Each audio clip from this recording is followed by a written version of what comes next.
오늘은 설 명절입니다. 설 명절이 되면은 믿지 않는 이들은 우상 숭배를 하게 되어지고 우리는 그것을 미신이다 이렇게 말을 하게 됩니다.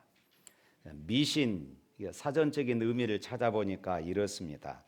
근거 없는 믿음이나 이 믿음으로부터 나온 비합리적 신뢰와 행동 등에 반성 없이 집착하는 것을 말한다. 그러니까 잘 알지도 못하면서 뚜렷한 근거도 없으면서 어디서 들었거나 또 다른 사람들이 주장한다고 해서 그렇게 믿고 따르는 것, 이것이 미신이다. 이렇게 사전적인 풀이를 해 놓았습니다.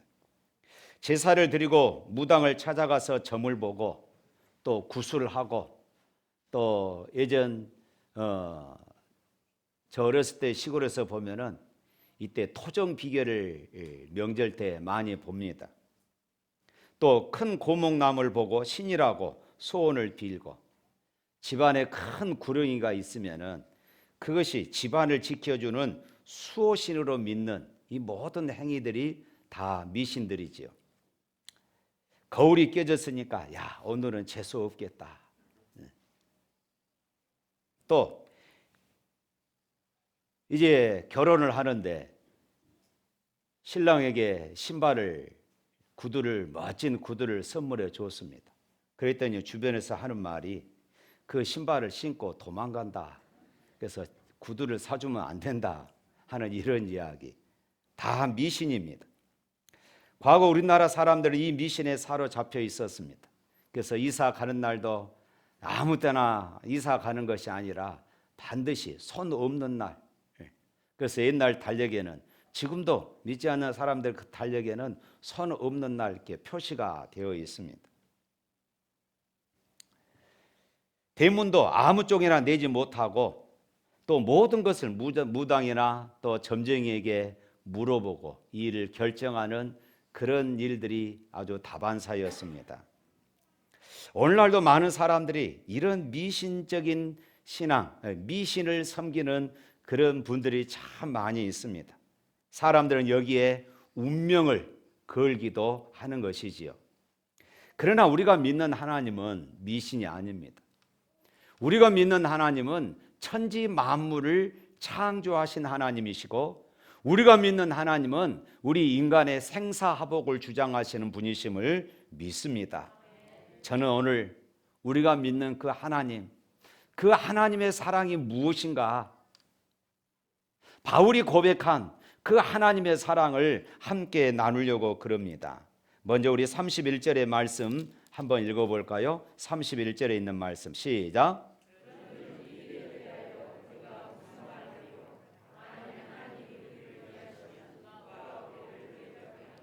아멘. 그런즉 이 일에 대하여 우리가 무슨 말 하리요?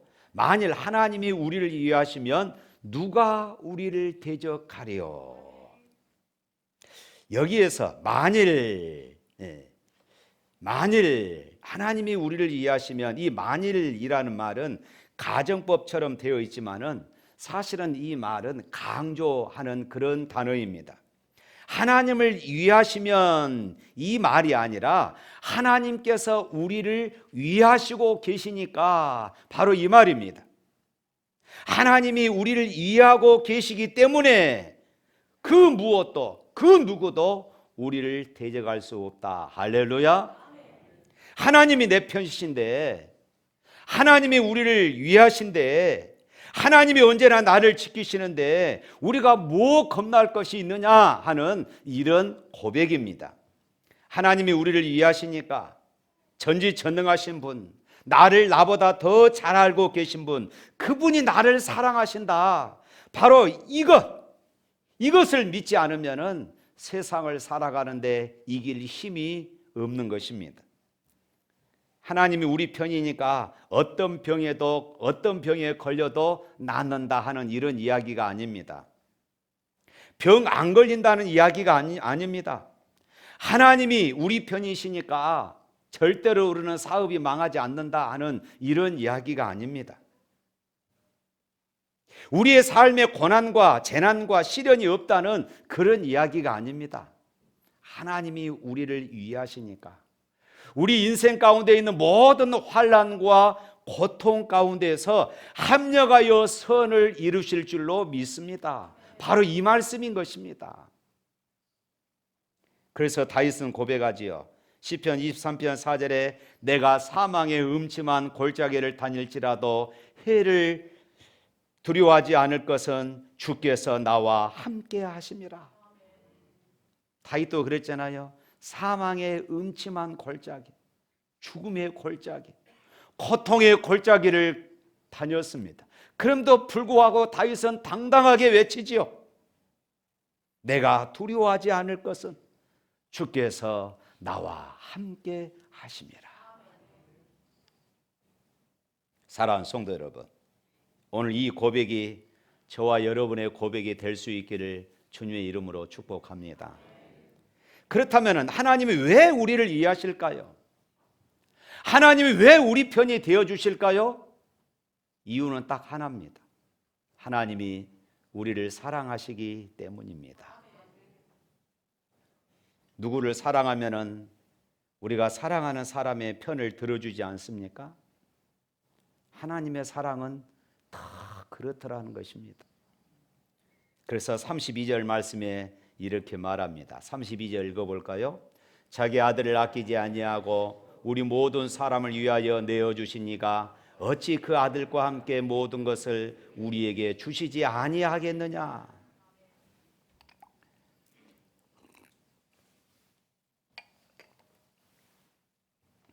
우리를 위하시는 하나님의 사랑을 무엇으로 알 수 있을까요?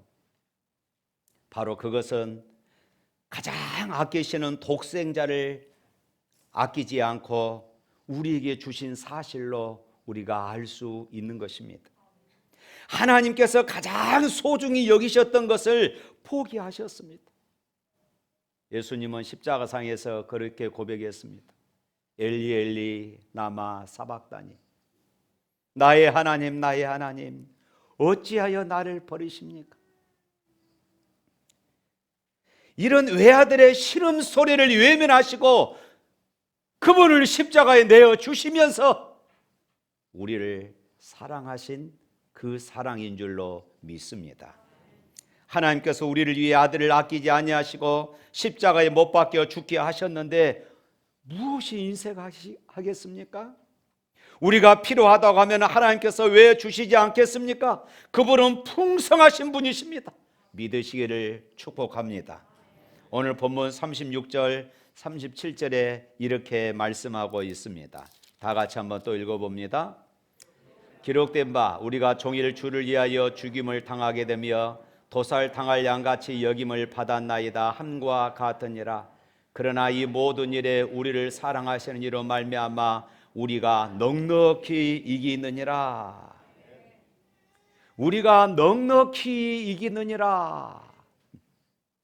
이 구절을 칼빈 주석가는 종교개혁을 일으켰던 이 칼빈이 이 부분을 주석하면서 오늘 본문 이 36절을 그 당시의 시대적인 묘사를 유대인들이 당시의 시리아와 이스라엘의 북쪽인 시리아와 남쪽에 있는 애굽이 전쟁을 벌였습니다. 그 전쟁을 벌이면서 일어났던 사건을 기록하고 있습니다.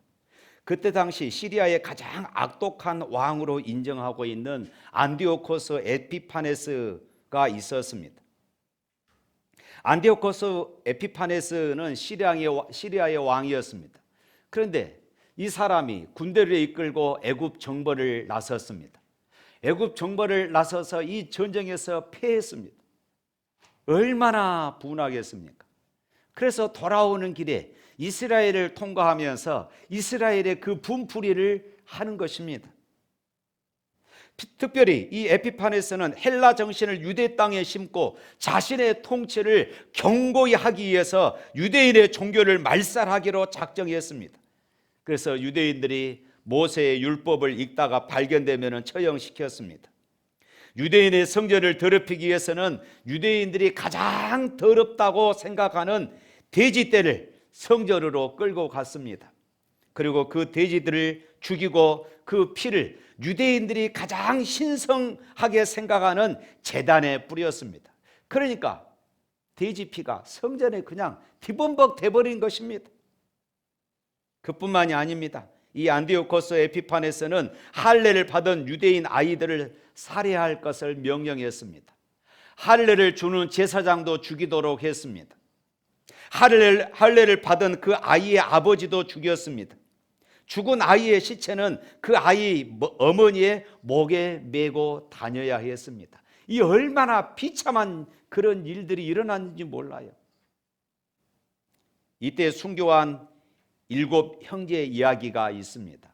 이 7 형제는 신실한 하나님의 사람들이었습니다. 그런데 이들이 순교를 당했습니다. 첫째는 마차 바퀴에 매달려 돌려 죽였습니다. 둘째는 쇠못을 박아 죽였습니다. 셋째는 불에 담근 가마에 볶아 죽였습니다.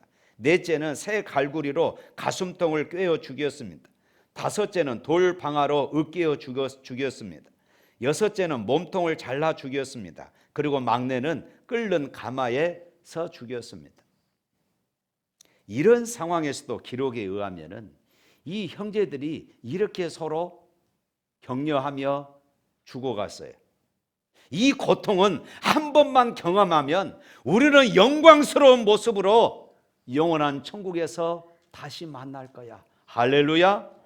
자, 우리가 이 고통을 이겨내고 하나님을 찬양하자. 그들은 죽어가면서 그랬다는 것입니다. 이 엄청난 은혜를 생각하면은 또한 이러한 암울한 핍박의 시대를 묘사하면서 바울은 이 로마서 8장 36절 말씀을 대입시킨 것입니다. 말할 수 없는 이 고통, 36절에 그렇게 말하죠. 우리가 종일 주를 위하여 죽임을 당하게 되며 도살당할 양같이 여김을 받았나이다. 이 7 형제가 당시의 유대인들 말라기 시대와 예수님 시대 그 중간 시대에 이런 엄청난 비극이 일어났습니다. 오늘 우리들에게도 이런 영적인 고난, 시험, 심지어는 전쟁이 있을 수 있다는 것입니다. 그런데 은혜가 무엇입니까? 37절 말씀에 그렇게 말하죠. 37절 다시 한번 읽어봅니다. 그러나 이 모든 일에 우리를 사랑하시는 이로 말미암아 우리가 넉넉히 이기느니라. 그러나 접속사지요. 반전의 접속사입니다. 그럼에도 불구하고, 이런 고난이 있음에도 불구하고 바로 이런 뜻입니다. 사랑하는 성도 여러분, 우리가 이 세상을 사는 동안 얼마나 견디기 힘든 일들이 많이 있습니까? 우리가 이 땅을 사는 동안 우리를 지치게 하는 일들이 얼마나 많이 있습니까?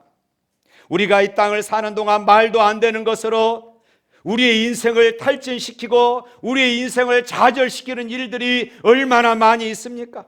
그래서 때로는 일어날 힘조차 없을 때에 우리는 절망하기도 합니다.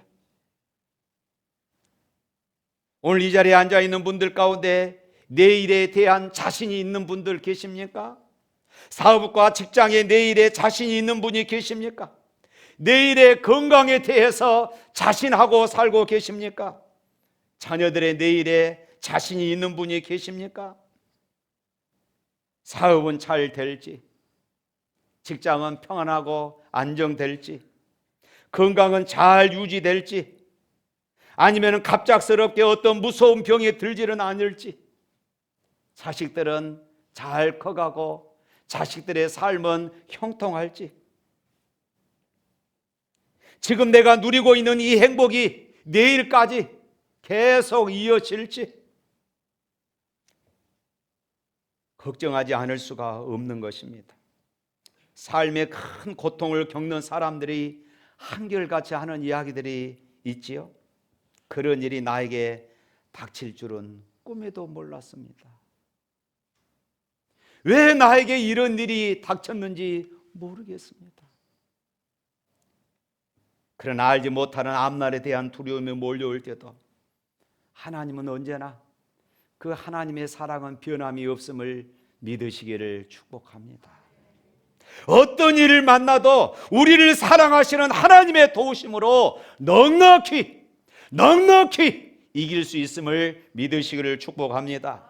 사람들은 경제적으로 어려우면은, 성격이 안 맞으면은, 건강이 나빠지면은, 사랑스러운 것이 사라지면은 사랑의 끈이 끊어지는 그런 일들이 생기기도 합니다. 친구의 우정도, 성도의 사랑도, 심지어 부부의 사랑도, 부모 자녀의 사랑도 깨지기도 합니다. 왜 그럴까요? 사람들의 사랑은 언제나 조건적이었기 때문입니다. 그러나 하나님의 사랑은 무조건적입니다. 할렐루야.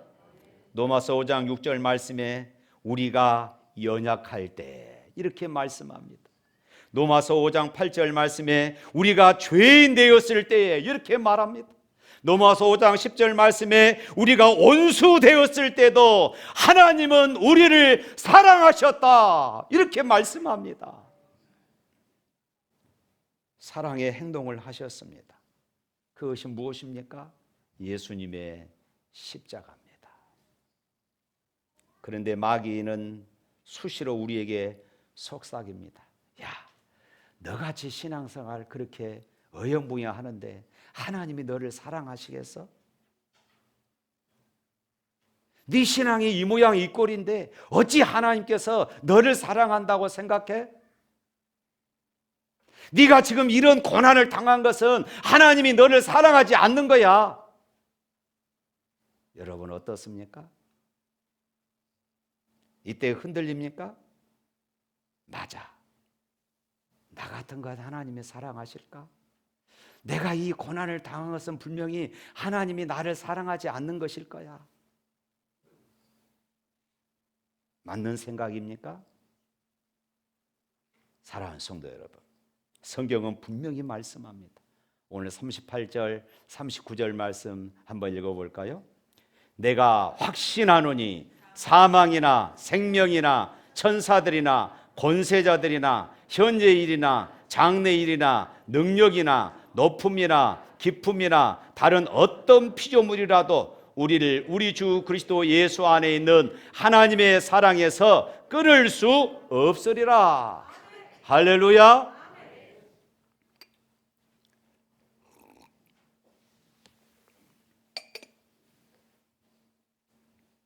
그런데 여기에서 35절과 36절 말씀에 반복되는 단어가 하나 나오는데 끊을 수 없다. 이 끊을 수 없다라는 이 말을 원문에서 보면은 이렇게 말하고 있습니다. 이 끊다 원래 의미는 이혼시키다 그 말입니다. 남편과 아내가 서로 등을 돌리다 하는 이런 의미예요. 그러니까 지금 본문에 사용되는 이 끊다라는 단어의 의미가 하나님과 나 사이를 이혼시킨다, 하나님과 나 사이를 끊어버린다 그 말입니다.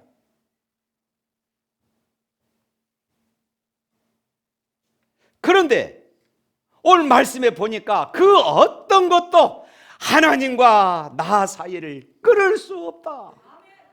특별히 오늘 본문에 보니까 무려 16가지 그 원인들을 제공합니다. 16가지의 그 원인, 그것 때문에 하나님이 그리스도 안에서 나를 사랑하는 그 사랑에서 끊을 수 없다. 할렐루야. 이것이 사도 바울의 고백이었습니다. 세상 모든 사람이 다 동원되어도 우리를 향한 하나님의 사랑을 끊을 수가 없습니다. 온 우주의 힘이 다 동원되어도 우리를 향한 하나님의 사랑을 끊을 수가 없어요. 모든 영적인 권세가 다 동원되어도 우리를 향한 하나님의 사랑에서 결단코 끊을 수가 없습니다. 왜냐하면 하나님은 세상 모든 사람보다, 온 우주보다, 어떤 영적인 권세보다 크시기 때문입니다. 할렐루야. 찬송가 작가 중에 닐리아 모리스라는 여자분이 계십니다. 이분은 50세에 눈에 이상이 왔습니다. 그리고 52세가 되었을 때에 완전히 그 시력을 잃고 말았습니다. 볼 수가 없게 되었습니다. 그럼에도 불구하고 그는 여전히 믿음의 소망을 가지고 하나님을 찬양하면서 많은 찬송가 가사를 써 내려갔습니다. 사람들은 그에게 묻습니다. 모리스 여사님, 너무 힘들지 않으세요? 이렇게 하나님을 찬양하는데 하나님이 원망스럽지 않으십니까? 염려하며 묻습니다. 이때 이 모리스 부인은 이렇게 대답합니다. 힘들지 않습니다. 영원하신 주님의 팔이 저를 붙들고 계시는데 제가 어찌 힘들겠습니까? 전능하신 주님의 팔이, 영원하신 주님의 팔이 저를 붙잡고 계시는데 어찌 제가 하나님을 원망하겠습니까? 그러면서 자기의 간증을 찬송시로 지었습니다. 그것이 우리가 애창하고 있는 406장 찬양입니다. 고난대 영혼 편히 쉴 곳과 풍랑이 일어도 안전한 포구 폭풍 가제도 다스리시는 주의 영원한 팔 의지에 다 같이 할까요? 주의 영원하신 팔 함께 하사 항상 나를 붙드시니 어느 곳에 가든지 요동하지 않음은 주의 팔을 의지함이라. 할렐루야. 그렇습니다. 풍랑이 일어도 우리를 사랑하시는 주님이 폭풍까지도 다스리시기 때문에 주의 영원하신 팔에 의지하기 때문에 두려움이 없다고 그렇게 간증하고 있는 것입니다. 예수님의 사랑을 믿고 전적으로 신뢰하는 사람은 이처럼 이런 말할 수 없는 고통 가운데서도 하나님이 주시는 평안을 누릴 수가 있는 것입니다. 초대교회 당시에 크리소스톰이라는 분이 계셨습니다. 이분은 주 2세기경에 이 요한 크리소스톰이 황제 앞에 붙들려 나와서 신앙을 버리도록 강요를 받았습니다. 크리소스톰이 당시에 이 황후의 부정을 지적하고 바른 길을 제시하여서 황제의 미움을 샀기 때문입니다. 황제는 이렇게 말합니다.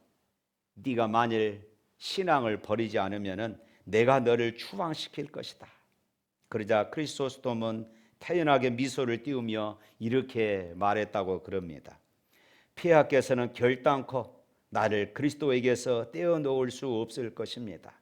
왜냐하면 그가 결단코 나를 떠나거나 버리지 않겠다고 말씀하셨기 때문입니다.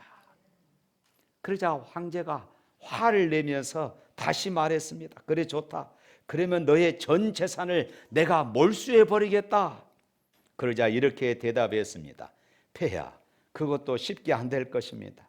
나의 보화는 하늘에 쌓아두었기 때문에 폐하께서는 그것에 손도 대지 못할 것입니다.